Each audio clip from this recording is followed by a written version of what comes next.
Everyone, so this is the summary of the poem Song of Myself, section 1 by Walt Whitman. So, this is the text of the poem. I celebrate myself and sing myself, and what I assume you shall assume, for every atom belonging to me as good belongs to you. I loaf and invite my soul, I lean and loaf at my ease, observing a spear of summer grass.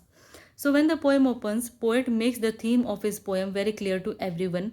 He states that he will sing of himself and will celebrate himself, and he is going to sing of others as well, because he believes that his thoughts and ideas are similar to other people's thoughts and ideas, and what belongs to him also belongs to others.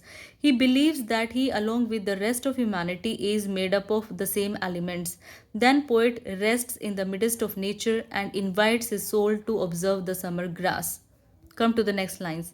My tongue, every atom of my blood, formed from this soil, this air, born here of parents, born here from parents the same and their parents the same. I now 37 years old in perfect health begin, hoping to cease not till death. Creeds and schools in abeyance, retiring back a while, sufficed at what they are, but never forgotten. I harbor for good or bad, I permit to speak at every hazard, nature without check with original energy. So here poet completely identifies himself with the divine nature. In the next lines he says that all the elements of his body are made up of soil and air. And the same thing happened with his parents and his grandparents as well. So he says that he is 37 years old and he is enjoying good health.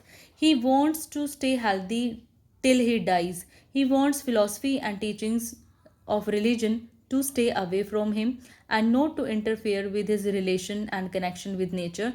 He wants nature to speak to himself with all the energy and power without being hampered by anything. And here the poem ends.